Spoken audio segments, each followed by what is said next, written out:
Okay, I think I know what we'll do. Alright, so what we're going to do, we're going to go to Bergen Hot Springs. Here, there's some more peacekeepers just down the road here. Basically, well, I don't know whether we should really see the whole walk to the Temple of the Ages. I've changed my mind. We'll go to Bergen Hot Springs. Next video will be at the Temple of the Ages, because at the end of the day... actually, let's focus on these guys. You have committed a report to your local committee for the elimination of anti-Krytan behaviour as a possible spy against the nation. In the name of the White Mantle, we hereby order you to relinquish ownership of all your land and property to Layman Yosef and submit to arrest. Wow. So there's some Edens here we should probably kill first. What, says Farmer Milton? This is preposterous. Who accused me of such things? Let's see here. Looks like Layman Yosef filed the complaint. Huh, that's quite the coincidence.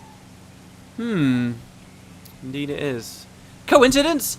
That no-good backstabber has been after my land for years. Surely an armour-clad idiot such as yourself could see through this charade. Mind your tongue or I'll cut it from your mouth, peasant. It's the marksman speaking. Where is the marksman? I can't even see him. Layman Joseph is a trusted member of the Committee for the Elimination of Anti-Krytan Behaviour. He has exposed the guilt of many farmers recently, which proves the Shining Blade is corrupting good citizens of this area. Look, who does the land go to when these farmers are found guilty? Well, Layman Joseph. And who is providing the evidence against these so-called traitors? Careful, boss. I think he's trying to trick you. Yeah, maybe. Because you're just stupid idiot brigands. Shut up! I'm in charge here, says the zealot. I'm not going anywhere with you. You can tell Joseph that if he wants my land, he can take it over my dead body. It's alright, don't worry, farmer, we'll help you out. Make a note that the suspect resisted arrest. Noted. In accordance with the revised Krytan Penal Code, Section 7, Subsection C, regarding suspects who resist arrest, we are hereby permitted to strike you with blunt... Wait, what? With blunt objects until such a time as you comply with orders or lose the ability to resist them. Men, commence beating. Oh my god. Okay, so now we get to kill these guys at last. Yeah, no, screw it. I'm going to split the video. We'll just keep going. I'm going to split the video. We're going to make the whole walk to the Temple of the Ages. Screw it. We'll kill these guys, the peacekeepers. So, interesting thing about the peacekeepers is that all these little events... Yeah, that's what I was going to say. These little events, what's cool about them is they really do quite... because there's so many of them and they all... Oh, nice headshot. Sweet. A snap headshot. Because they're also... there's so many of them, they just very slowly, as you experience them, really paint quite a nice picture of how corrupt the White Mantle are. I mean, when we were here before... There was that one quest, if you remember, actually right around here. Do you remember the murders that were going on? Or there was a mystery going on at the Bergen Hot Springs? And we eventually kind of figured out that it could have been the White Mantle. But when we went to report it, like the people had been killed or told to shut up or threatened.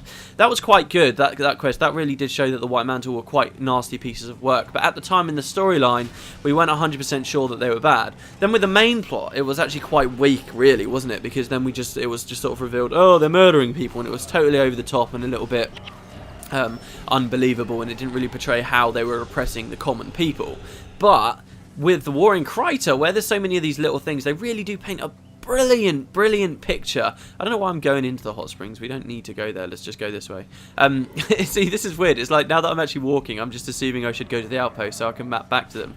But yeah, well, we'll be seeing, and I really do enjoy this about the war in Kryta. You can see how the White Mantle are just oppressing and being complete wankers to all of the common people here in Kryta. It's really cool.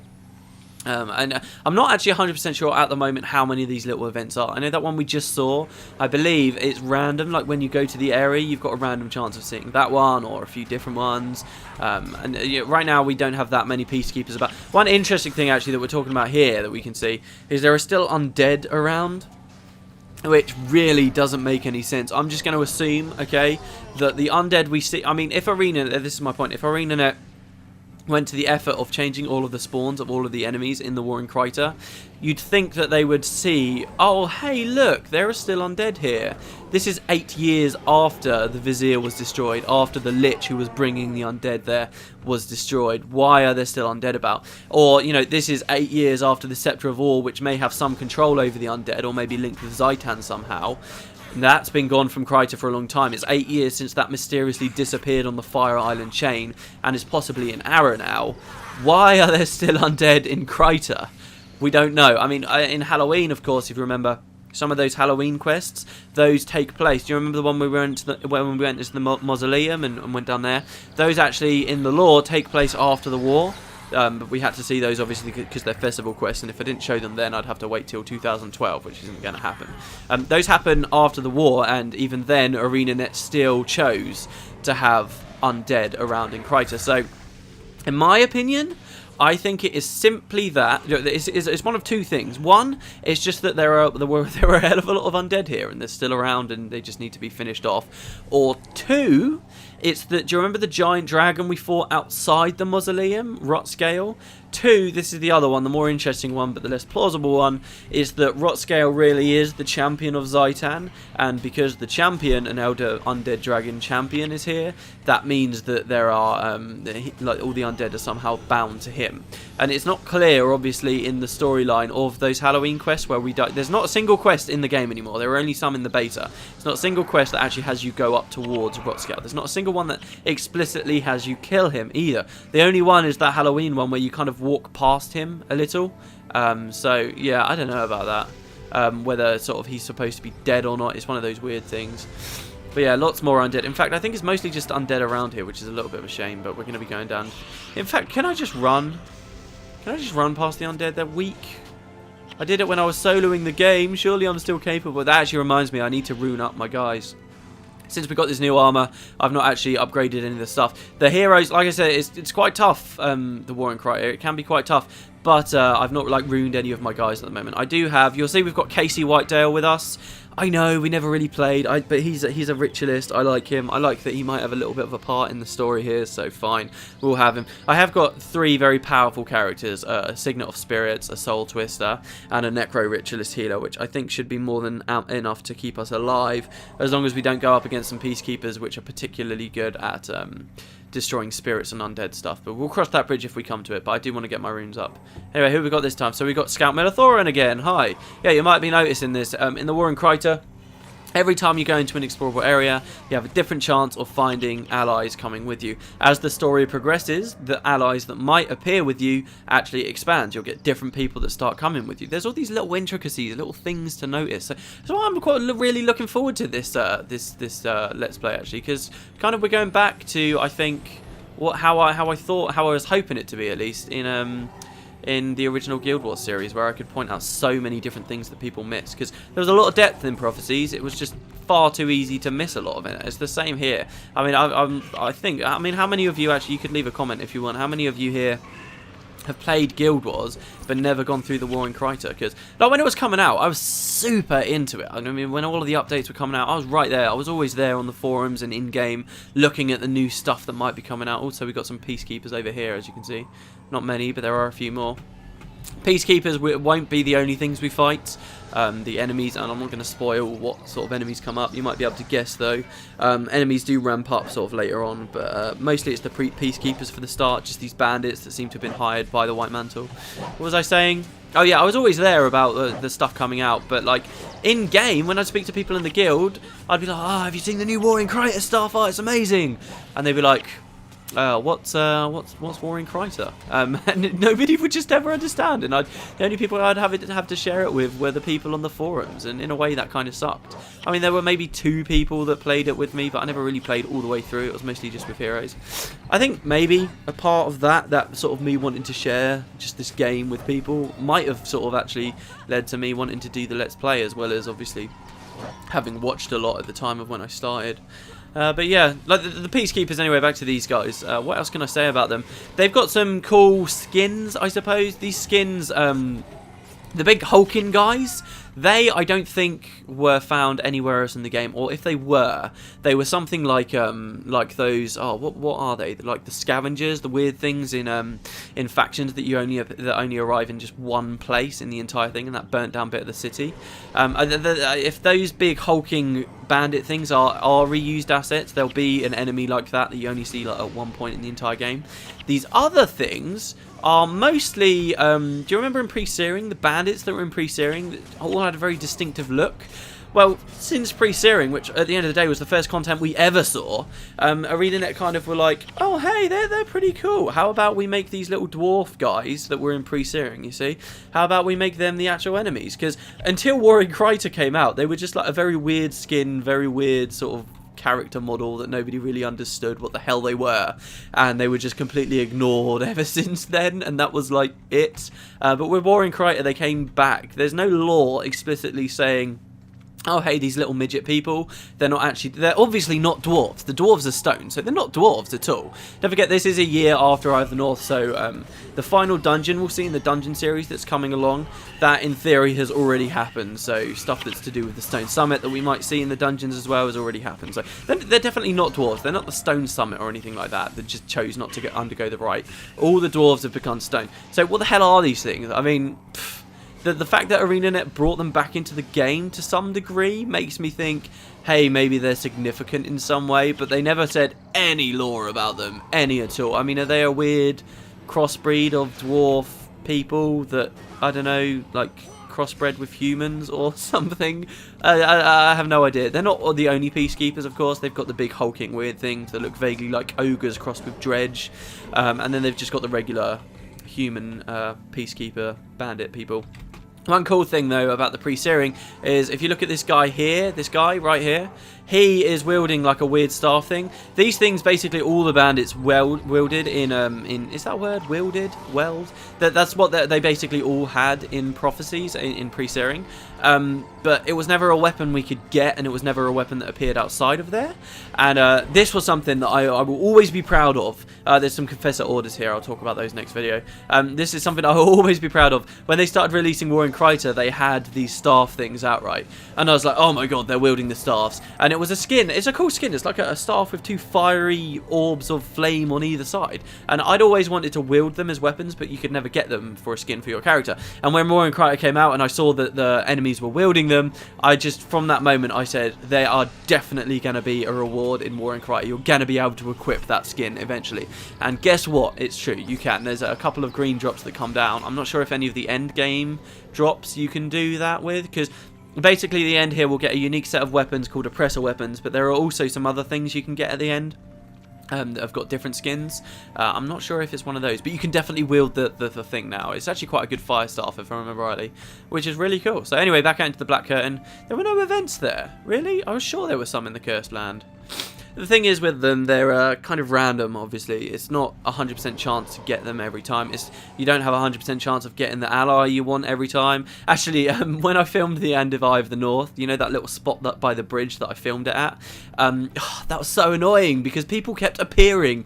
People from the War in Kryta kept joining and they kept getting in the way of the shot. So that final shot of Eye of the North... Oh shit, what is this? Hello, peacekeepers. They came down out of nowhere. Yeah, they kept getting in the way of the shot, and I was just so annoyed. I couldn't get out there with it, and I had to figure out this ridiculous thing where I ran miles away to get the person killed so that then I could sprint back before they came back. Because these guys, when they die, they will come back to life. Anyway, here's some people we recognise, and I can openly talk about them. Carlotta and Shadow. Do you remember these guys? Carlotta's the spider, Shadow's the woman. She said, I just met more people made refugees by White Mantle thugs. Every day, decent Krytans suffer at the hands of these cultists. But no more. Lead on so we might fight these injustices. So that's Shadow. You remember her? We met her first, and Carlotta saying click, click. We met Carlotta first at... the Henge of Den Ravi, I think, or it could have been a little bit earlier in the Maguma jungle. You'll find actually that obviously because this is the War in Kryta, and you'll see me say it a lot of times in the prophecy storyline, and there's nothing I can really do to other than recommend you just play through it yourself, or maybe watch a few of those videos. All the stuff we saw there in when we were in Kryta in the Maguma jungle, all of it, they're all characters that are coming back. They're coming back into the limelight, and that's what I love so much about the War in Kryta, how these characters just sort of come back into the story and we get to see them again instead of like just becoming completely obscure characters that we don't care about. I mean, if new content had come out as the way ArenaNet had originally planned, like we never really would have seen them before and they never would have become more significant, but this way they do. But yeah, all those characters around there, they're all significant to Warring Kryta, and it's so cool. And all of them we will have met, and when I will have met them, I will have said this person is more important. Come the Warring Kryta, but I'll mention them now. I will talk about them. Carlotta obviously ended up joining us for quite a lot of the Guild Wars Prophecy story. She was just a Shining Blade. I believe she gave us a couple of quests. In particular, when we got to Coral Falls, I think she had a quest or two for us. But a lot of the people we'll be allied with were people from around there. Carlotta, obviously the last place we see her, her and Shadow, they're there at the Fire Island Chain. They came with us to assault the Massat right there at the Fire Island Chain, which is pretty awesome. Oh god, okay, now they're healing up. So yeah, it's harder. These guys are harder. Let's have a look at. Wait, why is Casey not doing anything? Don't flee. Oh, actually, yeah, you can flee. You're just a healer. Right, or a protector, should I say. Yeah, these guys are harder, so you will want to target the divine peacekeepers and stuff like this. I probably will as soon as I finish filming these 2 videos, as they're going to turn out. 40 minutes! We've been playing 40 minutes, what the fuck? Wow. You're going to have to target the healers and just do your best. I mean, it's never clear-cut who's the healer anymore as well. I mean, like, literally, we all know that hybrids are good. Like, for instance, I'm using Livia as my healer. She's a necromancer. There, you know, so often you will find things that sound like necromancers that are healing. All of the peacekeepers are dual professioned. It's all that way, so, yeah, just bear in mind. They're wielding Doliac prod staffs. I think we've actually over-aggroed here. One thing that's quite cool is, obviously, the undead will fight the peacekeepers as well, so you do get that kind of nice mix of enemies fighting enemies as we go through. I think we've over-aggroed here, though. Quite possibly. I don't know, we'll see. But yeah, as you can see, obviously it's really ramping up. A lot more peacekeepers appearing out here. I don't know whether ArenaNet specifically did that because they were hoping that people starting Warring Kryta hadn't been to the Temple of the Aegis yet, so it was kind of like they'd be making this journey. That would be quite cool. But then again, the golem quests aren't necessarily 100% needed for this. However, a big part of Warring Kryta, at the start of the first video, you'll recognise when we saw that image that sort of came up. That is a real place that's changed in Kryta. If you remember Takatu Village, it's there. And to get there, technically, I suppose you'd have to walk through here as well. So that's true. Alright, we'll grab some more Confessor Orders. Yeah, like I said, there's a lot of drops, a lot of weird things that you can trade and get and all kinds of stuff, but I'll explain more of the mechanics of those as we get through. For now, I'm just happy to be in Kryta because the next couple of videos won't actually be in Kryta always, because obviously we're doing the Golem quest and that's all over the world. We've heard about the Prince of Vabi, Prince Bokka's being attacked, the Emperor Kisu's being attacked, so those will be a part of the story pretty soon. So we will be leaving Kryta. Jesus, come on, let's just...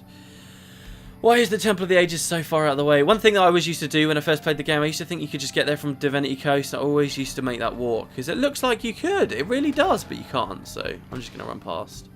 Oh, those are more peacekeepers. Oh, we've actually got a boss here. Karnak the Hungry. Bosses do play a pretty big role with a lot of the quests. A lot of the quests, obviously, you've got the main storyline. There are side quests as well for Warring Kryta. There are side quests, and we'll be seeing those as we go through.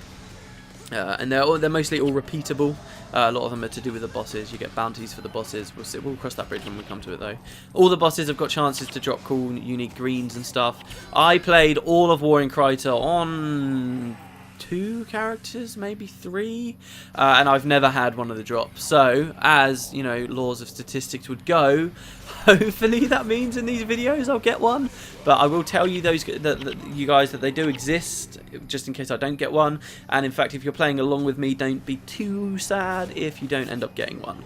In fact, if you are playing along with me, this video might be a bit annoying for you because you've probably already been to the Temple of the Aegis, so you don't really have anything to play along with right now. But yeah, okay, so we've got lots of horsemen. Undead, generally, I think they're weak enough that you can run away from them. But they are damn annoying because they keep summoning stupid other little undead out of their bodies. Ugh. That's not a problem when you're running with minion masters and stuff, because obviously your characters use up the corpses. But you know it's a lot more when you're not. Right, so back through here. More peacekeepers. Fuck the peacekeepers.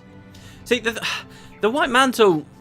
the one thing that does confuse me a little bit, or I think could have been worked on a little bit more... Don't worry, Vec. Vec's going to die. He's out of there. Or is he going to be okay? But the one thing that kind of annoys me is they never really explain why the peacekeepers are being so mean. They do go into a little bit of depth, but you'd at least expect the White Mantle to try and get the favour of the population. I mean, their High Council... Oh, that's something I should mention as well. At the start of the last video where it mentioned that the High Council had been wiped out, remember, those were the 3 guys that we killed in the Fire Island chain, though. Remember that? That's basically why it's taken 8 years for anything to happen, because the High Council is now was defeated, and it took the White Mantle a while to recover. Shining Blade never took advantage of that. And we'll look at why that happened. It's got a lot to do with Avinia, who's a massive character in Prophecies, if you remember, one of 3 leaders of the Shining Blade. Obviously, Shining Blade are huge and more in Kryta. That's all content for later. I could have sworn that we would have had an encounter just out there. Could have sworn we would have, but we didn't. I'm going to turn around and hope it appears, because there should always be an... Actually, no, let's not. Alright, so here we go. Temple of the Aegis. That's that video, or these 2 videos. Next video, we'll actually start the golem quests. Someone's about to be attacked here at the temple. I don't remember who we're supposed to speak to, actually. Where are we? So, but we'll figure that out next video. I hope you guys enjoyed this. There we go. Oh, I think it's Sam will we speak to, actually. Sam or herself. So yeah, I hope you guys enjoyed the video, and I guess I will see you next time. See you next time, everybody. I am off to do a bit of Christmas shopping.